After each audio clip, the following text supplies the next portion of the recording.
So first off, welcome to the open house for the former Greenbelt Lands project. And we appreciate the time that everyone's giving to us tonight on this very warm evening in this somewhat warm room. So I want to start the meeting with a land acknowledgement.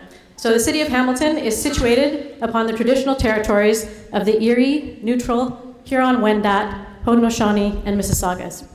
This land is covered by the Dish with One Spoon Wampum Belt Covenant, which was an agreement between the Haudenosaunee and the Anishinaabe to share and care for the resources around the Great Lakes.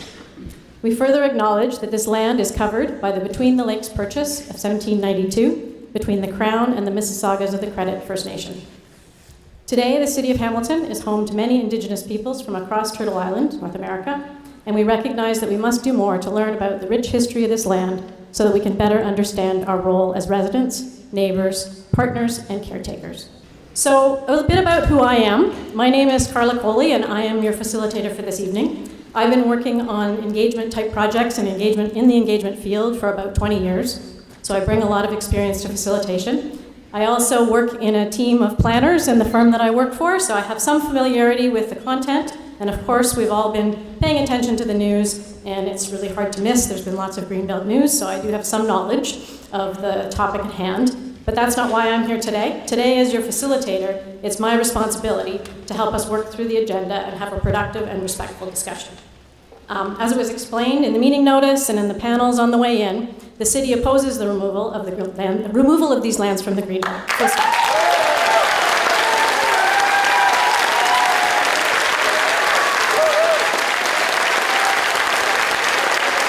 So, we all know through the media that's been going on that the provincial process is being reviewed, and it will come to its conclusion at a time and place outside of this meeting. Tonight, however, we're operating on the premise that the removal will not be reversed and the province will grant development approvals. So the city is providing input to the province on how these lands should be developed and what community benefits would be most valuable. And council and staff have convened this open house because they want to hear from you. They want to hear what you would like to see in any new neighborhoods that are developed. So, from all of the signs I saw on the way in, I know there's one certainly strong perspective about development in the Greenbelt, but I expect in this room there's varying perspectives on this topic, and that some may agree and some may not. But tonight we're asking everybody to do something hard. So we're asking you to quiet your thoughts or put aside your discomfort with the decision that's been made, and to focus on helping the city understand what you would like to see if this actually happens to come about. In the presentation, so in the presentation tonight, you're going to hear about the 11 directions that the city's put forward to guide development in Hamilton, and they're looking for your input on how these new neighborhoods should look and function, and where there's opportunities for development of these new neighborhoods to contribute to the broader community through things like affordable housing, enhancements to the natural systems, and other opportunities. I expect there's a lot of comments and questions in this room about the provincial decision to remove these lands from the Greenbelt, but please be patient with city staff presenting, as they may not have the answers to these questions.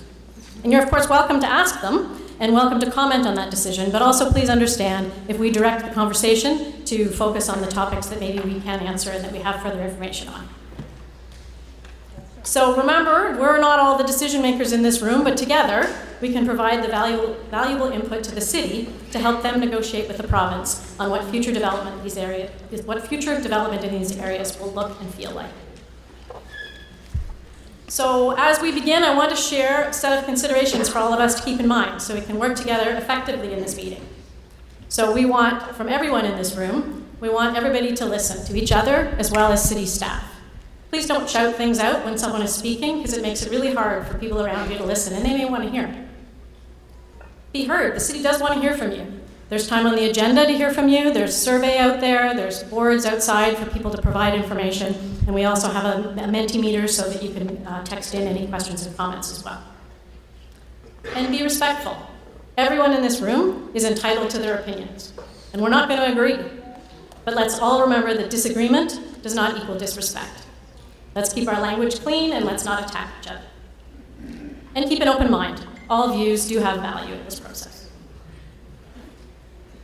So it's my job to help keep the meeting moving, and if I see things or see behaviors that are not respectful, and it is my job to help us stick to the agenda and help us make sure we get through this effectively and efficiently. So it's a three-part agenda. We have a bit of a presentation. Obviously, there was panels out there to start. We have a bit of a presentation. There's an opportunity for questions and comments, and then we will be going back to the panels so that after the presentation, people can provide more information on the information out there. So you've met me as the facilitator. I'm joined by Nicole, who's going to assist me and work the Mentimeter texting thing I mentioned. And the key city staff here tonight are Charlie Toman, who's the team lead at the city in the policy planning group, and he'll be presenting tonight, and Steve Robichaud, the director of planning. We also have in the audience MPP Sandy Shaw, who's from the riding.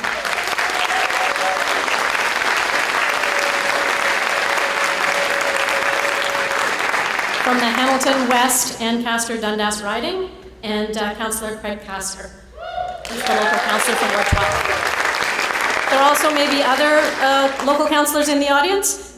They were invited, so they may also be here, but those are the ones that are local to this project. So I'm going to turn it over to Charlie and let him carry on with the presentation.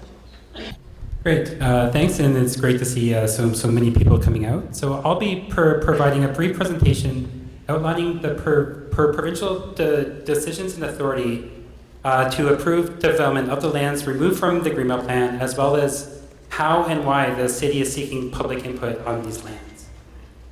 So for a bit of background, in December 2022, and notwithstanding the city's opposition, the province removed 795 hectares of land within the Greenbelt plan area in the city of Hamilton.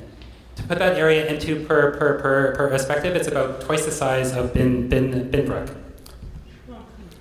The lands removed from the Greenbelt plan area are separate from the 2,200 hectares of land that were added to the Hamilton urban boundary by the province in November of 2022, despite council's endorsement of the no urban boundary expansion growth strategy. And I'll point out how these two areas relate to one another in the next slide. The province has indicated that the removal of these lands are intended for residential uses to support the goal of building 1.5 million homes over the next 10 years. The province has also stated that they expect significant progress on the development of approvals to be achieved by the end of this year, and for development to be, quote, substantially underway no later than the end of 2025. So here's a map of the Hamilton Urban official plan, and I'll use my laser pointer here. So just to put the areas into perspective, the hashed area here are the lands that were added by the province through the municipal comprehensive preview process. And then I'll point out next the three separate areas removed from the Greenbelt plan in Hamilton. The first area is referred to as the 50 road lands, which are 4 hectares in size and located at the northwest corner of Barton Street and 50 Road. They are next to an elementary school and a new residential subdivision. The next area is referred to as the Book Road lands. These are 727 hectares in size, and the boundaries of the lands are south of Gardner Road, west of Fiddler's Green Road, east of Shaver Road, and they extend south past Book Road to the south. This is the second largest area removed from the Greenbelt plan by the province, and it makes up approximately 24% of all lands removed by the province. The third area, which are referred to as the White Church lands, are 64 hectares in size and located south of White Church Road, east of Highway 6. These lands are located just south of the recently expanded urban boundary. However, the lands to the north are still agricultural, and there is no development anticipated in the immediate future. So under the Planning Act, the Minister of Municipal Affairs and Housing has the authority to issue a Minister's Zoning Order, or MZO. Similar to any other zoning bylaw, an MZO sets out what are the permitted uses and development regulations for a specified area of land. And once an MZO is in place, it would immediately trump any zoning that the city has in place for those lands. And City Council is not required to approve an MZO, and there's no appeal process. In recent years, the Government of Ontario has used its powers to issue MZOs more frequently. However, these are typically for individual sites or projects in areas where there's already existing local official plans that support that use. To a staff's knowledge, it has never been used to approve the development of an entire neighborhood, the size of the Book Road or White Church lands. In June of this year, the province further amended the Planning Act through Bill 97, and one of these changes is to allow the Minister of Municipal Affairs and Housing to issue MZOs that don't conform to local official plans or provincial plans or policies, and this includes the Greenbelt.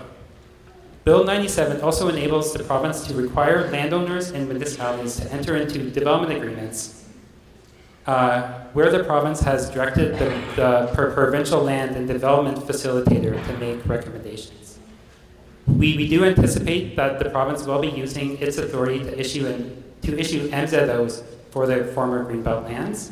And in this past June, the provincial land and development facilitator contacted the city and advised that the city will have an opportunity to provide input on how the former Greenbelt lands are developed and to negotiate certain community benefits above and beyond the standard Planning Act requirements.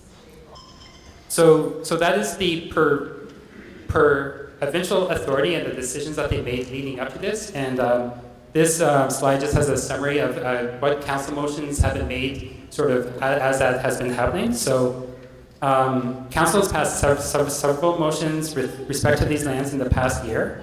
In February, in response to the province's decision to remove the lands from the Greenbelt, council passed a motion that the minister's decision is, quote, unnecessary and is not supported by the city of Hamilton.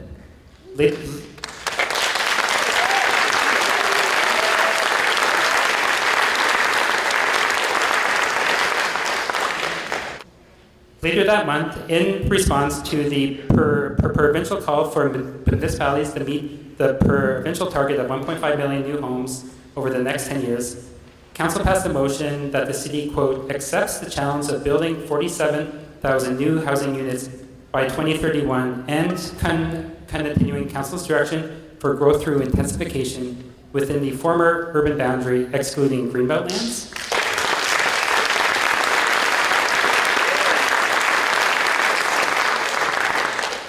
And then in June of this year, in a response to the city being contacted by the provincial land and development facilitator, council passed several motions, including that staff be, quote, directed to provide input under protest with respect to any private development proposals associated with community benefits. With this direction, it's important to keep in mind that the province has authority to issue planning approvals irrespective of the city's objectives, the city's objections, and that this is an unprecedented situation which would result in the potential approvals of entire new neighborhoods, which would eventually become part of Hamilton for both current and future Hamilton residents. The council direction is to clearly set out what the city's expectations and objectives are for these lands to the provincial land and development facilitator. And then just this last month, in response to the Auditor General's report on the Greenbelt removals, council passed a motion that, quote, the city of Hamilton requests the province of Ontario abandon its plans to develop the Greenbelt and that all lands within the city of Hamilton removed from the Greenbelt be reinstated.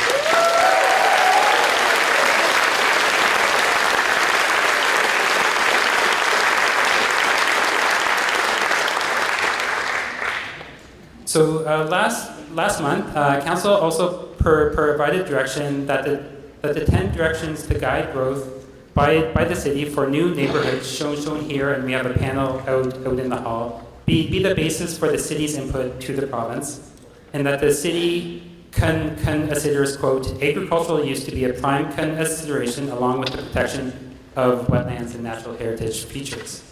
In the absence of the province undertaking its own engagement, City Council also directed a special meeting of planning committee to be held to hear from residents to help inform the city's priorities and expectations when engaging with the provincial land and development facilitator. That meeting is scheduled for next Thursday, September 14th. However, after this meeting, we may have to look at the venue size again, so I don't want to commit at this time that it's going to be here. And the open house tonight, because this is such a big issue, is really to give the public another chance to provide their input, as well as having this back and forth through the Q&A, so the public can ask questions. So as I'm sure everyone in this room knows, since City Council's direction to provide input under protest, there have been several reports and announcements at the provincial level that the city have been following closely. This includes the Auditor General's report and the Integrity Commissioner's report, which criticized both the process and rationale in removing the Greenbelt lands, and the Auditor General's recommendation that the lands be returned to the Greenbelt. And just in this week, the resignation of the Minister of Municipal Affairs and Housing, and then the announcement from the Premier yesterday that the province will, quote, re-evaluate all of the Greenbelt lands, but also making it clear that the lands removed from the Greenbelt last year are not going to be put back into the Greenbelt at this time, and that the provincial land and development facilitators' role with municipalities will still continue.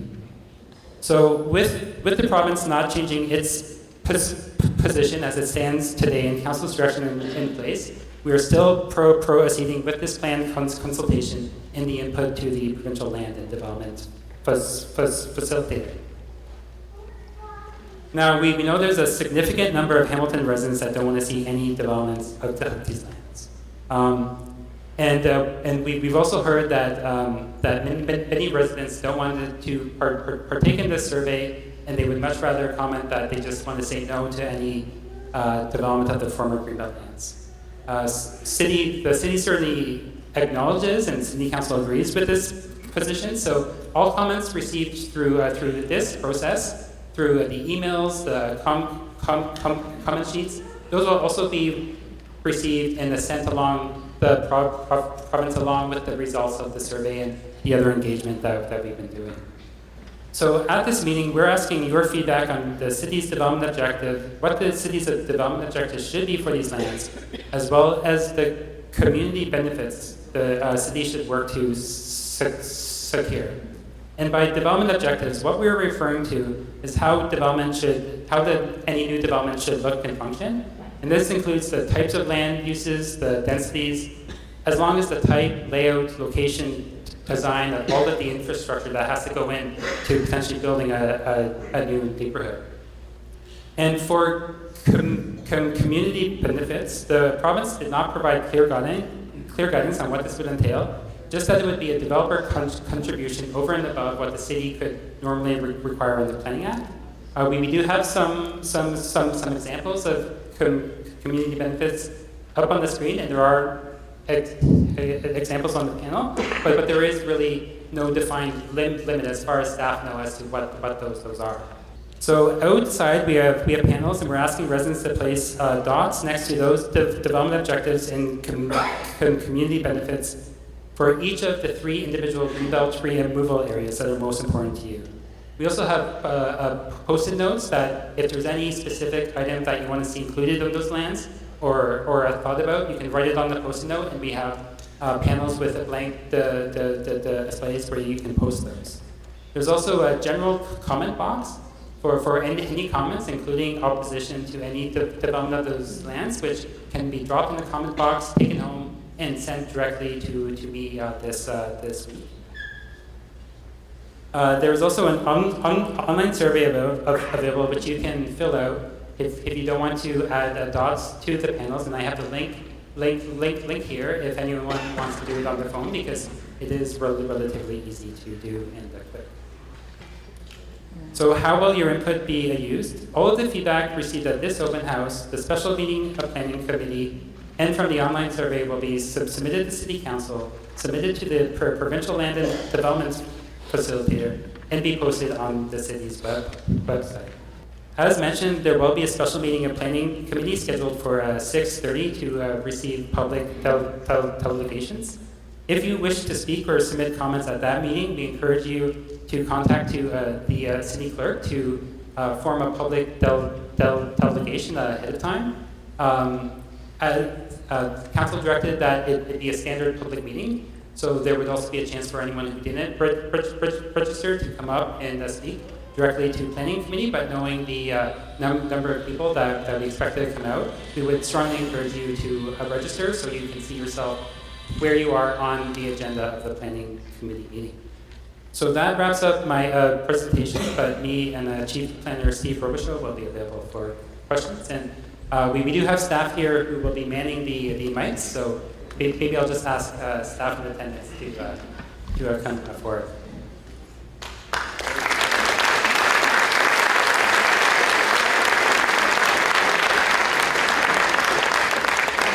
Thanks, Charlie. So I see people standing. There definitely are some empty seats up here, so please do come down and grab a seat so that you can sit more comfortably. I'm actually going to ask staff to come to these microphones and maybe actually pick them up and move them to the middle of there so that it's not so far away for the people at the top. Thanks. So we're now going to have an opportunity for questions and comments. We have these two mics. We also have this online opportunity. So if you happen to have your cell phone, if you visit menti.com and enter this code, so 12210042, you'll be able to provide comments that way. And then as Charlie mentioned, there is an opportunity when we're finished this part of the meeting to provide comments later on out there, and there is also the special meeting of council. A few things to remember that, as I mentioned before, the city doesn't necessarily have all the answers to questions about the provincial process. So please understand that and be respectful of that. We also, too, are asking, there's a lot of you here, so we're asking that you keep your comments and questions short so that we have so we can get through as many of them as we can. And we're actually asking, some of you may have comments and questions related to specific properties and specific details, and we're asking that you ask those one-on-one of staff outside, just because, as I said, sometimes those get into a lot of detail, and we are trying to make sure that we give everybody an opportunity here. And then just remember to listen, to be heard, to be respectful, and to keep an open mind. So the mics are up there, and the Menti is open, and I will check in with Nicole every now and again to see if there's any comments and questions there. So those coming up to the mic, when you come up, if you could please provide your name so we know who we're talking to, and then your short one comment or question, please. Go ahead, yes. My name's Denise Nuttall. I just read that the part of the Book Road was actually within the boundary of the airport that could not be built on because it's in a high sound zone, like it's too loud there. Does the MZO, would that go above and beyond that kind of policy and procedure that the ministry would have to normally? So Charlie, are we in the airport zone, and can the MZO override that? Yes. So, sorry, is this mic on? Can everyone hear me? Yeah. Okay, great. Okay. So the Book Road lands, approximately 80% of the lands are within what we call noise exposure forecast contours, essentially noise contours, which predict the amount of noise from overhead planes out at the airport. And under the city's official plan, right now, approximately 80% of that land, if someone were to come into the city and to submit a development for a residential use, we would say flat out no. However, as I mentioned in the slide, with Bill 97, a province's authority to issue minister's zoning orders do not have to come apply with local official plans. So if the minister wanted to, they could essentially trump that. And then also the province itself has its own policies that restrict residential land uses within that area, not quite as large as the city's boundary, but they would essentially have to notwithstand their own policies to approve residential development for the majority of the Book Road lands. Great, thank you, Charlie. Over on that side, could I have your name first? Is the mic working? Yes. Okay. Hi, I'm Danielle Iannifono, and I was wondering just sort of why we're holding a process to continue with an action that's under criminal investigation, because it sounds like the province is just...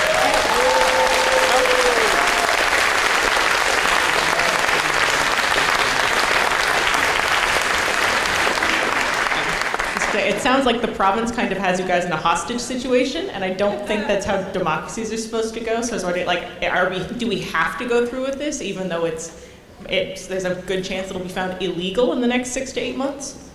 Okay, so I think there's two questions there. One, why did the city decide to hold this process? And two, do we need to go through this, or can we wait till the decisions are made at the provincial level? Yeah. So the city council direction to thank you for the question. I know a lot of us have been thinking it, but the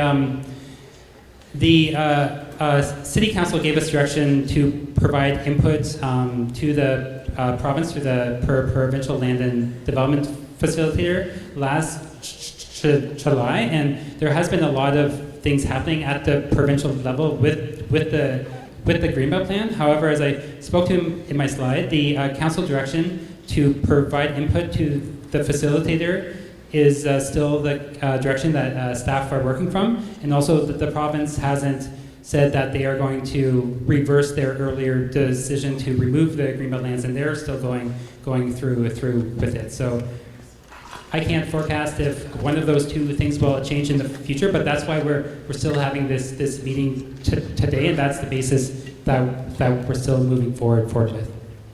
Great, thank you. So if we could go to this side, could I have your name, please? Oh, hi. My name is Kathleen Kennedy. Hi, Kathleen. And I'm just wondering if the city has sought out any legal counsel in terms of, are there any legal avenues that the city can use to fight this?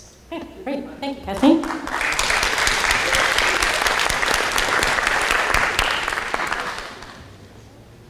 Steve or Charles?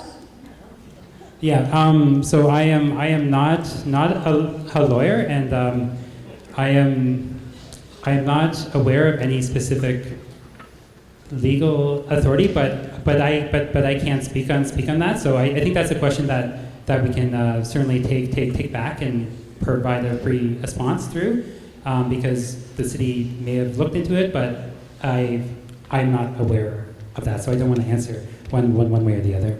Okay, great. Thank you. Okay, can I just make a follow-up? How could I look into that further? I think what Charlie was saying is that they'll look into that further and make sure that there is a response available. How will that be provided, Charlie? Yes, great. Yeah, so we do have a frequently asked questions on the Greenbelt lands, and through this process in this open house, we are going to be recording all the questions. So our intent is for all the questions that were raised here, we would provide a staff response on the city's web page, and also that information would be publicly available. It could be included in future council reports. But. Okay, thank you. We're going to move over to the other side there. Can I have your name? Lucia Yanatono. Hi, Lucina. Hello, how's it going? I suppose my question is for you guys. You talk about community benefits. The best way to have a dense, walkable city is to build within our city. And the best way to have green space is not to rip up green space. I don't see any benefits that we're going to reap by going along with this facilitation process. What options are available for us to say this is a sham? This land was selected at a fancy dinner with a brown envelope. There is no way that this is going to hold up. What can we do as citizens? So I think Charlie's already explained that this meeting was council has requested the city to provide or to obtain public input on the commentary that they need to provide to the province. So, as has been acknowledged, a lot has changed since then. We've learned a lot about how this process was not a process at all. So why are we upholding our end of the process when there was no process on the provincial end?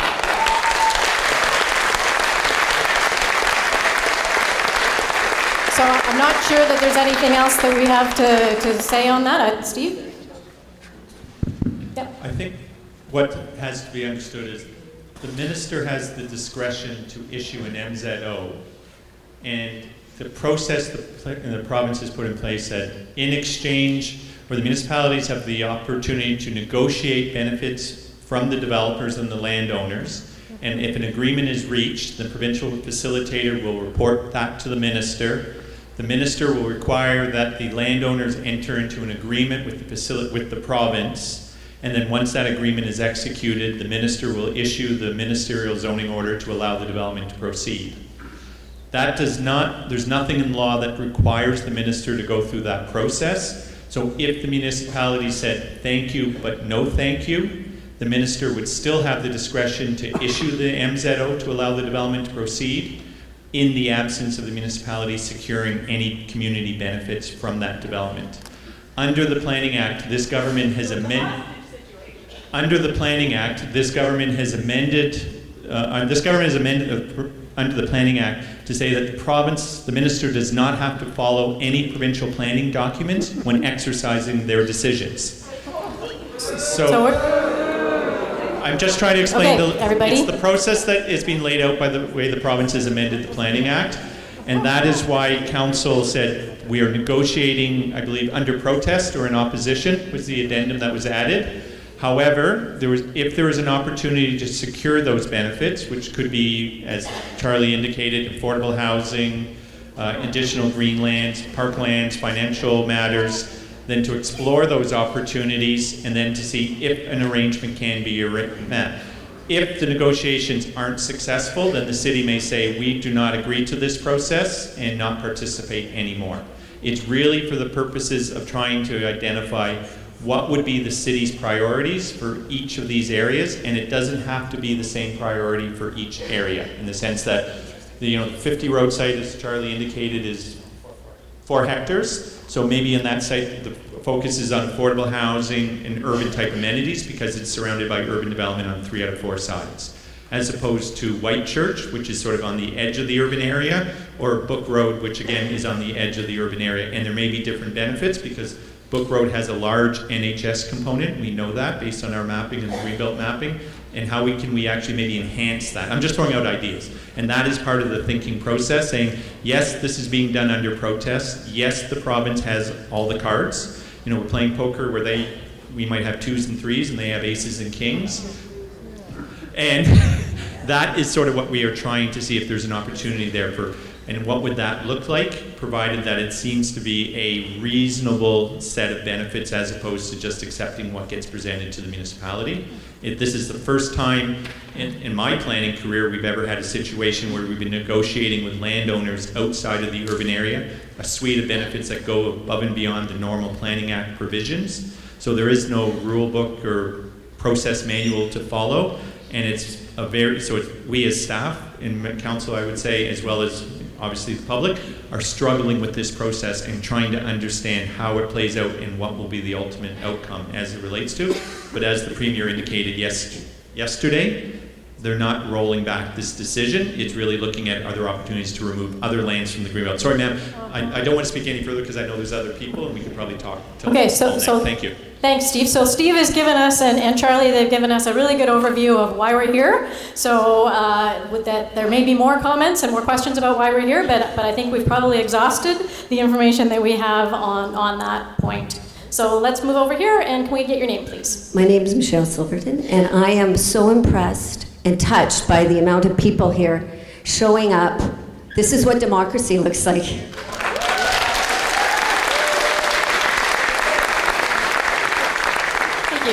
I also want to really thank this city council and the previous one. There was incredible engagement in this province, in this city, like nowhere else in the province, around urban boundary expansion and now the Greenbelt lands. And I want to also put a big thank you to not only our present council for their position, but Jason Thorne and Steve Robichaud. Can we give them a big hand, please?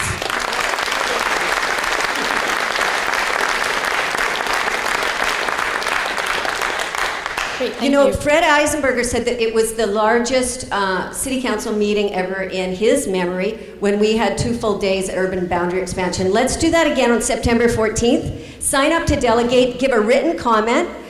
We had 200 letters last time. This is what people power looks like. I want to make a comment, though, about the MZO issue. The guy who said he wouldn't touch the Greenbelt, Ford, he also said that he would not overrule a municipal decision with an MZO. Let's let him launder his dirty deal. That is not up to us to do. Let's stand back and let him do it. Does that make sense? Tell me.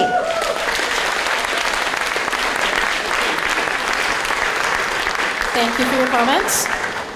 And can we hear from over here? What's your name, sir? Hello? Yeah, Hi. my name is Don Courtnage. I live in Ancaster. And I'm sorry, are you the provincial facilitator? Is that your role? No, I am just a facilitator. I have nothing to do with the project or the province or anything like that. I'm just here to help our meeting run. That's all. Good for you, I guess. I guess to avoid talking about what all of the things that the city is doing now in dealing with a short-sighted government, there's a couple of things I think might be missing, and I'd like to know if I'm right about this. Is the city of Hamilton joining forces with any other jurisdiction within the Greenbelt to fight this battle against the province?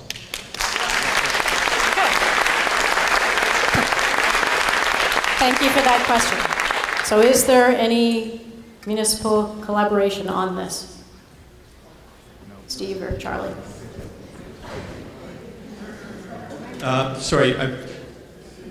The council has shared their position through the Association of Municipalities of Ontario and other municipalities.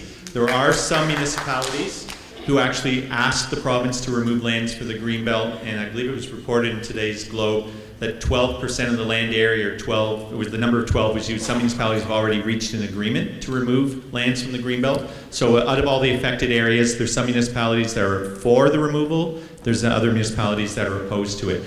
We've been communicating our concerns and our issues through, the council has been sharing that information, and I believe the mayor has been talking to other mayors about the concern, but there has not been in the sense that you're asking, because there's not one uniform position amongst all of the affected municipalities to either oppose or support the Greenbelt removals. Yeah, that's not quite what I'm asking.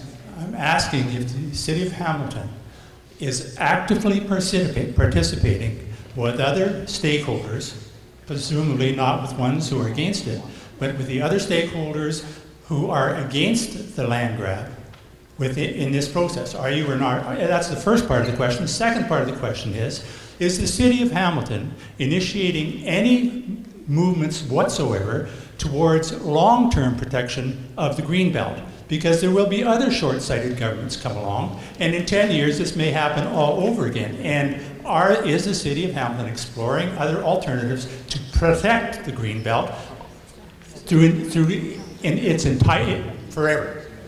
Okay, so is there some long-term planning? Any long-term planning that the city is doing or can be doing regarding the Greenbelt? So on the Greenbelt, so the Greenbelt is a per provincial plan. It's not a plan that the city may be in support of it. City council may be supportive of it, but it's a per provincial plan, and they're ultimately the authority to make any changes to it. Just the announcement. I'm sorry. That's not what I'm asking you. I'm sure that the city of Hamilton is doing everything that they can to fight this. Are you joining forces? I mean, the government has got a divide and conquer thing going on here, and I'm wondering if you have you gave a land acknowledgement. Is the city of Hamilton talking to the First Nations communities about this problem and moving forward in that respect? I don't want to hear any more. You've already talked about everything the city of Hamilton is doing. I want to know if you're talking to other people and joining forces to do that. So I think Steve already mentioned the conversations that are going on between the different municipalities. That's not planning. A conversation is not an action plan. It's talking. It's sending memos. What is required here to not let this happen is a joint force of all of the participants who are against it to speak with one voice, not sending memos from one mayor to the other. I'm sorry. I hear your comment and I hear your perspective, and I think we've got all of the answers that we have for that particular one. We do have a whole bunch of things that have come online, so I'm just going to turn to Nicole and get a couple of those before we go back to the microphone. So one common question to feed off of the further gentleman there is, has there been any Indigenous consultation that the city has undertaken? Yes, there has been in terms of both with the cities. We've been throughout our planning process, we've been having a dialogue with our Indigenous communities and partners, And we have spoken with members of the Indigenous community on this issue, and they have shared also their concerns with both City Council and staff relating to the Greenbelt removals. Thank you, Steve. So there have been a number of questions on how this will affect affordable housing and how affordable housing is defined and how that fits into these Greenbelt lands.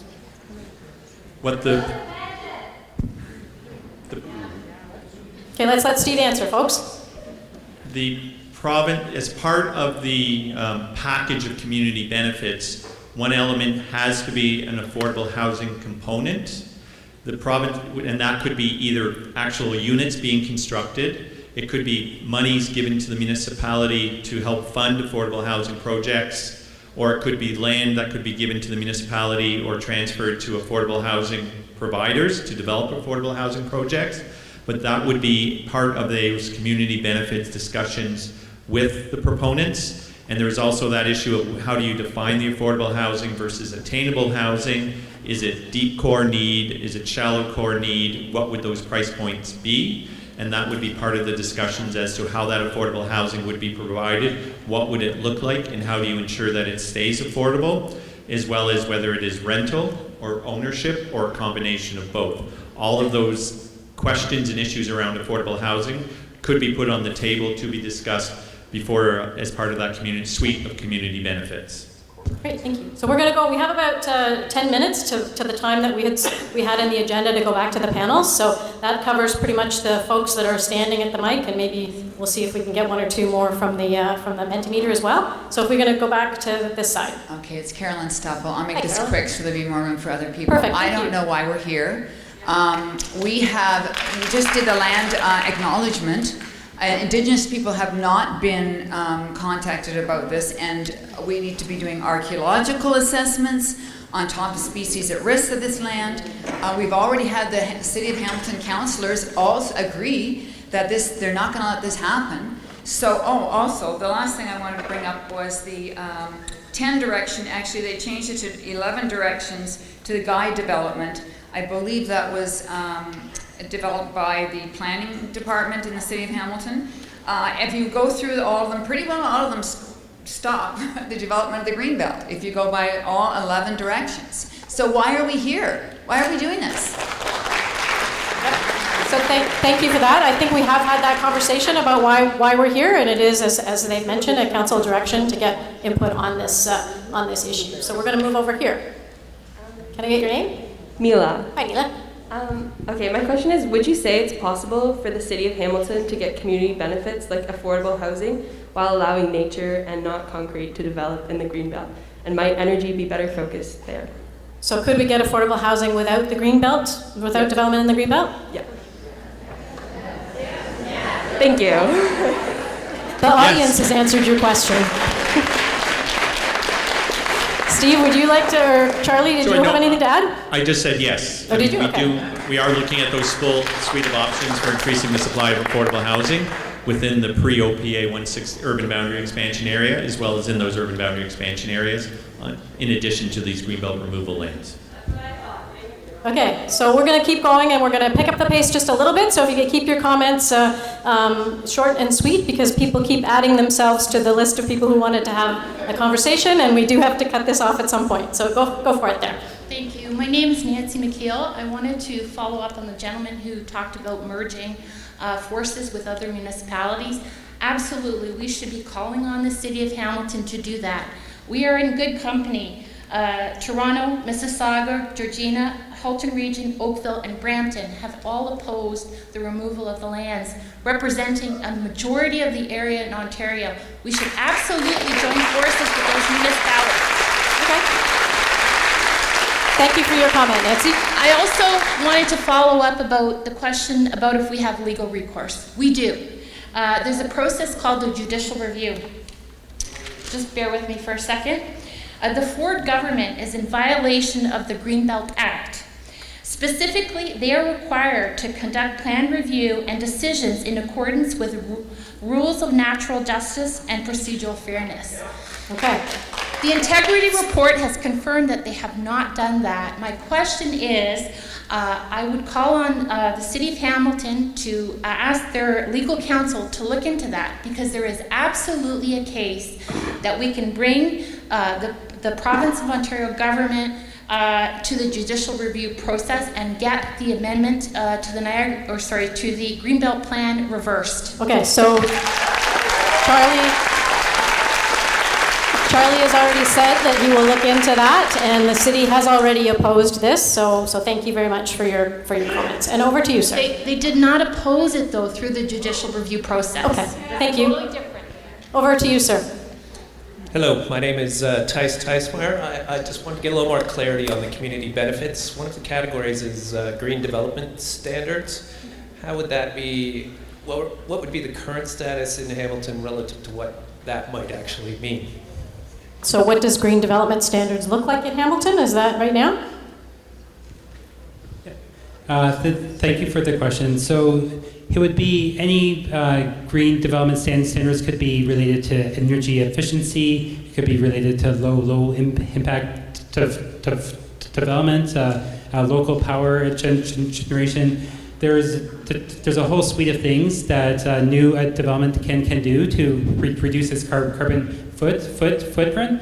Right now, a city and the Ontario Building Code and various documents have minimum requirements that new development have to meet, and I think it can be broad what those benefits are, but they would have to be beyond what developments are required to do, and hold them to a much higher standard. Okay, great, thank you. I'm going to keep moving on, and as I say, if you can keep your comments or questions to one comment or question and keep them brief, that would be appreciated. So go ahead on this side. Hi, Tom. Hello, thanks everybody for coming out this evening. I'm Dr. Tom Nugent, a local veterinarian and a member of a farm family that's produced food in this area for over 180 years and stood on Hamilton Market selling that produce for over 100 years. Obviously, I support the Greenbelt and all it protects. What I want to bring attention tonight is what people have not heard from either politicians or the media. I'm concerned about the Greenbelt process. When the Greenbelt was created, the McGuinty government put pressure on the provincial planners to create it as fast as they could, so they did it in less than a year and a half. They put 2 million acres in less than a year and a half, and in doing so, they made a lot of mistakes.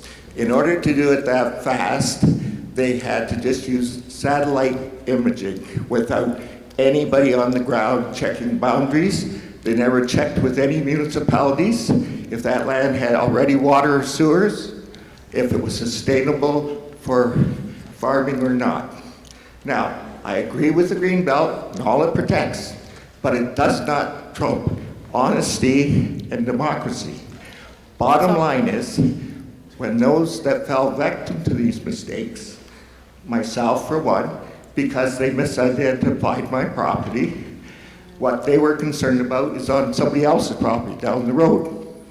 So when I went to my local MPP, Jennifer Mossop, so you probably all know from CHCH, she looked me straight in the eye and said, "Oh my God, Tom, that's a mistake, and I'll get that fixed for you." What happened though, when she went to her provincial government, to Dalton and Nikki's government, they said, "Oh geez, he'll have to come back in 10 years. We put in the 10-year moratorium." Now, does anybody in this room agree with obstruction of justice in Canada for 10 years? So, Tom? I had to wait 10 years. So I'm going to finish what I'm going to say, because this audience and everybody else's audience has got the opposite view. So bottom line is, now what I'm saying is there's property in the Greenbelt that has water and sewers. There's some right down in 20 Road East. It's got water and sewers. The city has spent tens of, well, probably $500,000 on LEAR studies to say it's not susceptible for farming. This land is sitting there because, and not available for affordable housing because of dishonest politicians that do not represent people. Can I just clarify that? I think what I'm hearing you say is that there's land in the Greenbelt that may be more suitable for development that should be considered. And if I just remind everybody that the province has committed, in the media anyways, to do a review of that process. So it sounds like that review. I know you wanted that earlier, but the province sent down Victor Doyle, the architect of the Greenbelt, who stood there and said, "We made a mistake. So we made a mistake." But we won't do anything about it because we don't have to. I understand 100%. In Canada, you don't have to. We only have a few more minutes left, so we're going to actually move on to one of the other questions. So, Tom, we need to move on to one of the other questions, Dr. Nugent. Does the city back Dr. Nugent, correction of mistakes in the Greenbelt, or do they we not? need to move on to some of the other questions. There's lots of people. I would like the city to back the correction of mistakes in the Greenbelt. Thank you. Appreciate your comments. We're going to move over to this side here. Hi, Ron Tamer. Hi, Ron. Just wanted to say I agree with everybody who hates the idea that we're following the orders, the MZO of a minister who had to resign in shame and corruption and dishonesty and incompetence. Okay. So I hate the fact that we have to do this. But if we have to do something, I'm proposing a kind of a stalling tactic because I hope Ford isn't going to be around more than a couple more years. If we re-elect them, then we deserve what we get. But if we're going to do something, can we do something temporary? We have HATS that wants to provide tiny homes for the homeless people. We have people living on the streets downtown and parks all over the city. Can we do something with one of the Greenbelt properties where we set up the tiny homes? We set up community gardens for the people that are staying there. They can grow some food, they can do something active, they can feel useful and have a place to live, a shelter, and once Ford's out of there, then we can reevaluate where we do this and return the Greenbelt lands to farmland. Thank you. Some interesting thoughts for the city to think about. Thank you. Go ahead, sir. Could I ask you if I could get a show of hands of people who actually own land in the Greenbelt? I am one of them. There you go. There's your show of hands. There's actually quite a few here. There's quite a few, but not as many as the Green Hornets. Is there a specific question that you have? I'm Mr. Roberts. I've lived 50 years at 68 Gardner Road West. We have been stewards of that land for 50 years.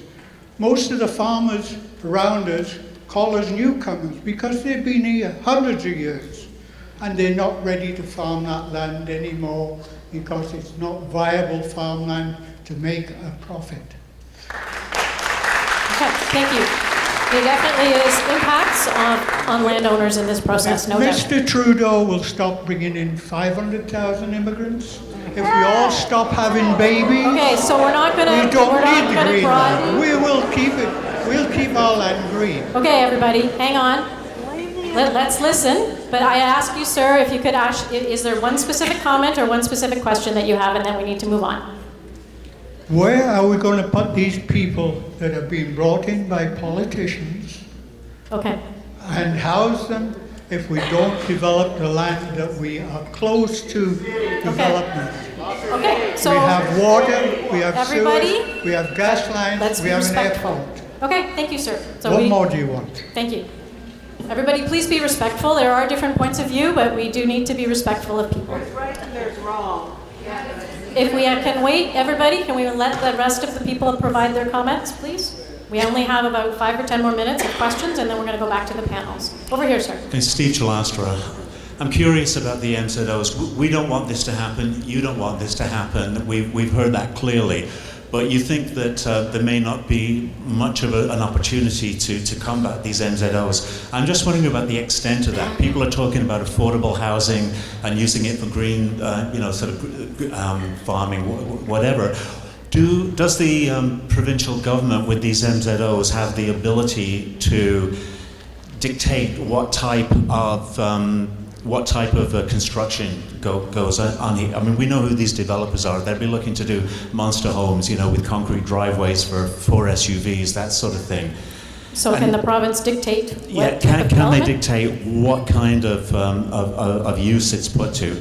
And do you have any creative solutions up your sleeves that you're thinking about? Like, if you don't put a water main in there or a sewage, let them put in a septic system or drill a well for it and see what that does to their real estate prices. So can the do you have any province- creative options up your sleeves? Can the province dictate what happens, and is the city thinking about anything in particular via creative solutions? To answer your first question is, yes, through an MZO, the province can specify whether they are the type of residential development, whether it's a single detached dwelling, semi-detached, street townhouse, block townhouse, apartment building, as well as the performance standards associated with it in terms of lot size, minimum, maximum gross floor areas within the dwelling, number of parking spaces, et cetera, et cetera. All of those details can be regulated within an MZO. It cannot, to my understanding, deal with the price point or through an MZO. It's like a zoning bylaw. That would be what would be negotiated with that agreement, which would be the contract between the province and the landowner in terms of the housing, when it would be built, and if there's an affordable housing component, what that would look like and how that affordable housing would get delivered and how long it would be affordable. So if they were doing rental housing, it wouldn't be just rented out for 1 year, tenant leaves, and then it becomes full market rate. Those sorts of considerations. In terms of your question, in terms of how we're approaching it, that is sort of all these elements are up for discussion. And ultimately, like I said, if and it's not possible to reach an agreement that's acceptable to the city, then we will have to report back to council as to how to proceed in terms of the community benefits and or whether or not council wishes to proceed with this concept of community benefits and the development of these lands. But that will be once we start the discussions with the provincial facilitator and the actual landowners. As a principle, urban, although this is a very unique, this is rural, designated rural in our official plan, but it's going to be urban type development. Normally, urban development is supposed to be on full municipal sewers, water, wastewater and stormwater, and paying the appropriate levies and taxes and fees associated with that.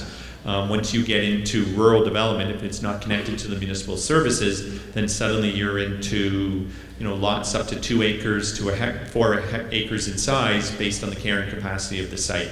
You don't want the well being contaminated by the septic system, and we don't support the use of tertiary septic systems in order to do smaller lots within the city because of the ongoing operation and maintenance. So that would be that there's not an agreement and there's not the ability to extend and connect to the municipal infrastructure, then this development would have to be on private municipal services that would significantly impact the form of development and the unit yield associated with that development. With the caveat, we don't want groundwater contamination, and we don't want the situation where you have private sewage treatment plants that are owned and operated by, say, a condominium corporation, because if they're not maintaining it, MOE can order the municipality to assume that private sewer system, and then we get a huge unfunded liability, and we don't want to get into those sort of communal servicing regimes. And our council policy and our official plan policies and city's position is we do not support communal servicing system. We only support private septic systems where appropriate for rural development. Thank you. Okay, so we have 3 people here, and we had 4, but it looks like now we have 5 people over there, and we have 10 minutes. So I'm asking everybody to help us get through all of you people, because in 10 minutes we're going to call this and go back to the panel. So if we can start over here. Go ahead. Hi, so my name is Patrick. Hi, Patrick. I live and work in downtown Hamilton. I don't really have a question. This all seems very straightforward to me. What I do want to say is that hearing about affordable housing from the same government that abolished rent control in 2018 and drove rent to unprecedented heights, and also simultaneously took campaign donations from countless developers and so forth, all of his close friends. You've heard it, it's true. That's who he's beholden to. And the reason that he's overriding all of us, including those of you on stage, is that he doesn't care. He doesn't care what we think. Okay,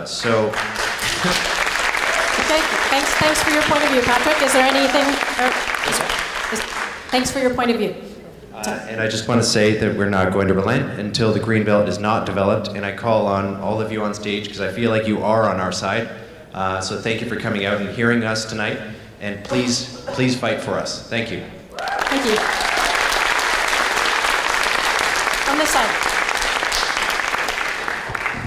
Hello, I'm Mr. MacDonald. I Mr. just want to MacDonald. ask if there's any efforts to change the zoning laws, which have led to this car-centric suburban infrastructure that has probably contributed to the housing crisis we're experiencing. Okay, thank you. Any changes to zoning?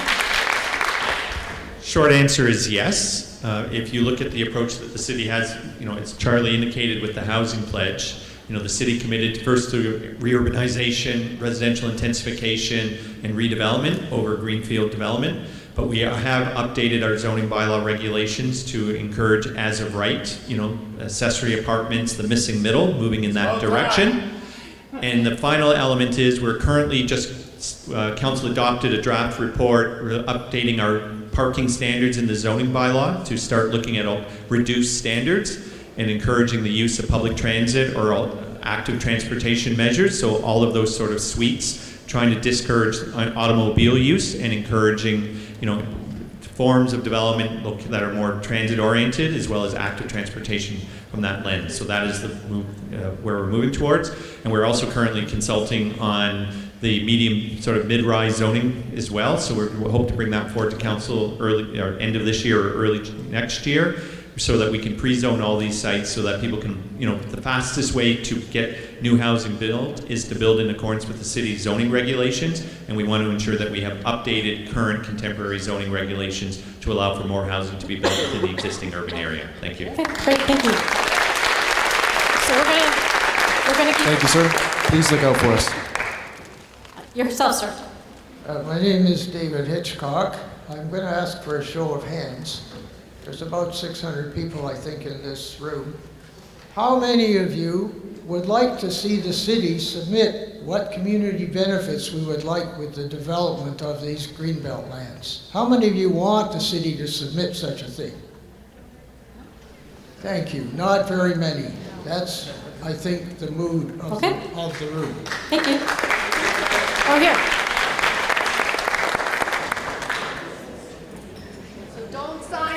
Okay, let's listen to the comments, okay? Hi there. Yeah, my question's pretty simple. It's kind of in the same vein as the gentleman down here who asked it, but it's a little bit more concise. Say we go through this whole process. You do all this work. You put the time and effort to negotiate with the province. Can the province just literally tear that up and go, yeah, we're just going to do whatever you want, and you can go away? Okay, so if all this, at the end of all this, can the province make the final decision? The process that's being put in place is that there be negotiations between the municipality and the landowner, and then the provincial facilitator, hopefully, that is, you reach an agreement. But can they ignore all of your suggestions? And then the facilitator will report that to the minister, and then the minister, the minister could either accept or reject what the facilitator's report would be. I would hope, though, that if there's an agreement between the landowner and the municipality, that they would honor that agreement going forward. Thank you. Okay, so we've got a couple more. We've got one last one here, and then a few more on the other side. Yes, good evening. Thank you for hosting this tonight. I want to make a few statements. One is that there are a lot of people here, some that I've chatted up outside, from various areas outside of this community. Paris, Brantford, Burlington, and a few others. So kudos to you for showing up for a very worthwhile event. And your second comment? My concern is we have a premier who doesn't want to listen to the voice of the people. We have a number of housing issues. But when I read something I read the paper daily and ad nauseum from front to back. The editorial page is very interesting, and if you look at the comments from people about the Greenbelt, one of them stood out to me, and that was from a gentleman who said, why not look at the previous minister's Cornwall area? Nothing up there, barren land, lots to develop up there. So why are we interested in Greenbelt land, which is for our next generation? By the way, none of those young children are here tonight. So we parents and grandparents are speaking for the next generation. Okay. We don't want the Greenbelt developed. We want it saved for them. It is them, it is for them, it is for no one else, it is not for a developer. And Thank you. There's so much that could be said. I know you're going to cut me off. I'm going to cut you off, sorry. Yeah. But you know, We have you three all more need people that have been waiting. Sorry. You all need to contact your MPPs and your MPs. Get the emails out, bombard them with this issue, and we've got 2 ministers now that have resigned. We've got another one that needs to leave office because it's corrupt, it's not listening, and that cannot be for taxpayers to put up with something like this. So their suggestion is to contact your provincial representative. Okay, was there any last comments on, oh, there, go for it. I'm Deborah Boyd. I'm Deborah? a Dundas resident, member of Action 13.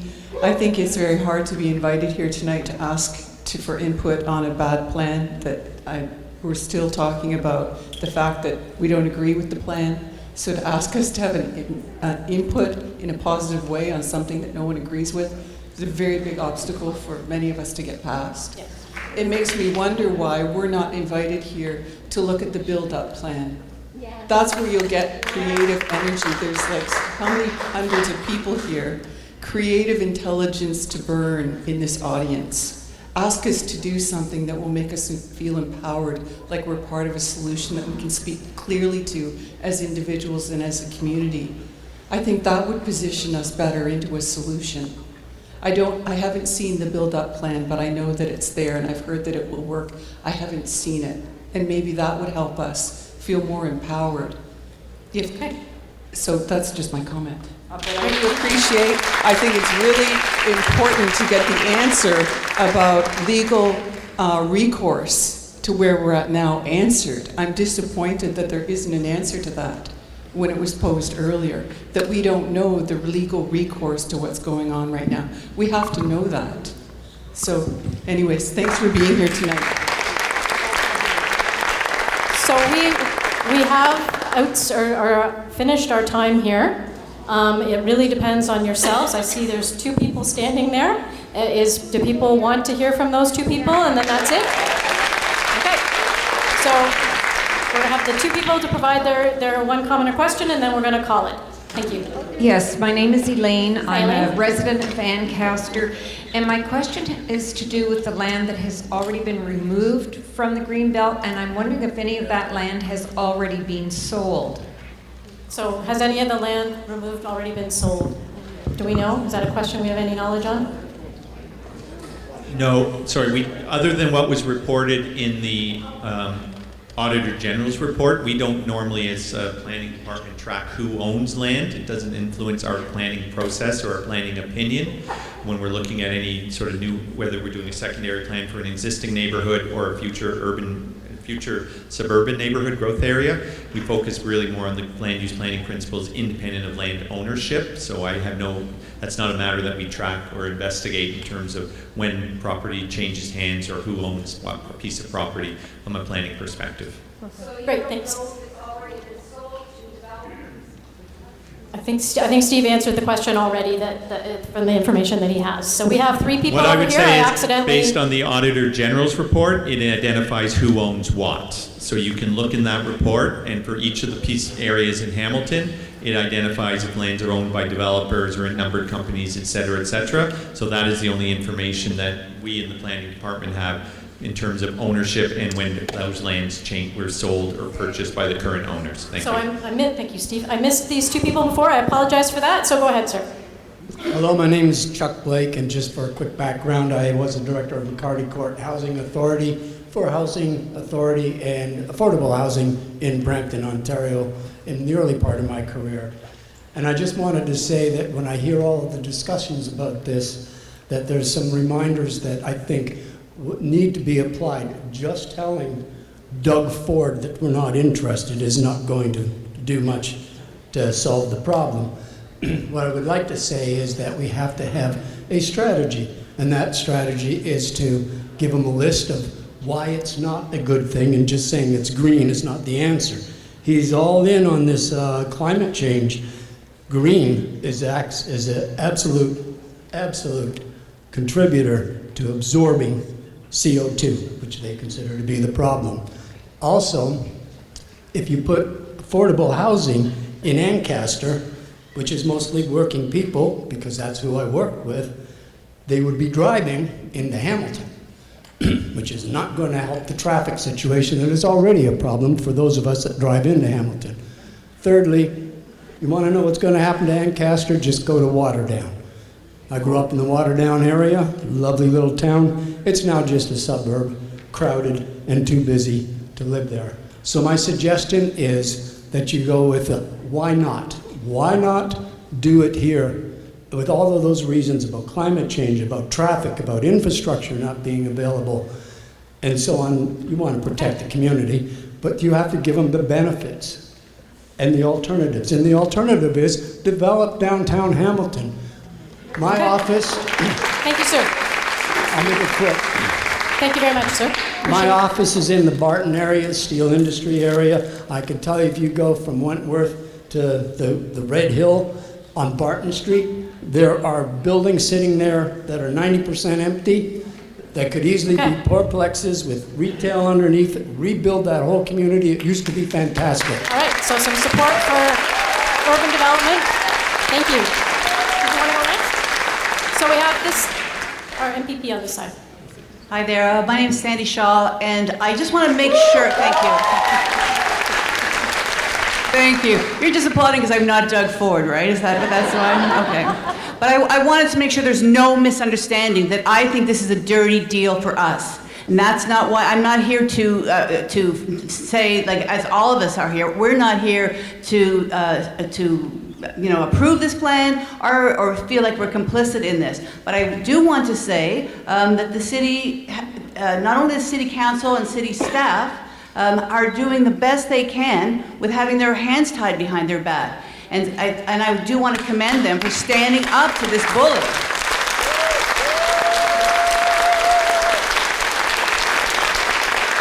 I also want to say, we need to acknowledge that Hamilton is the home of the Stop Sprawl movement. So all of you, give yourselves a round of applause for starting a movement across the province.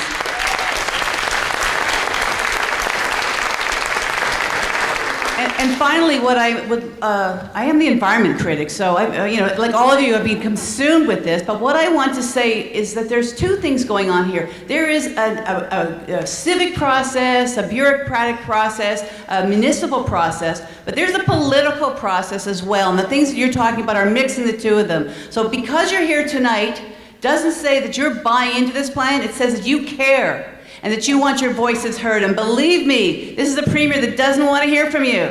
So if you choose to put your ideas in or not, I can assure you that I will, as your MPP, raise my voice at every opportunity. Our new leader, Mark Stiles, in my opinion, is killing it.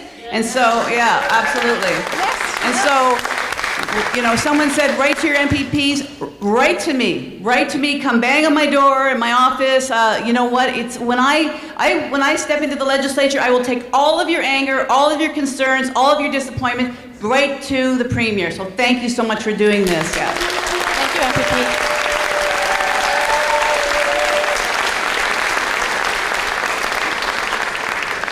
So is there still one last question over here and then we're done? My name is Alexandra and I live in Hamilton Mountain.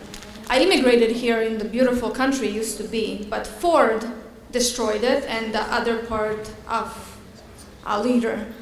I have a question. Why is Ford still on the payroll? And why is he after our Greenbelt? He needs to leave that alone.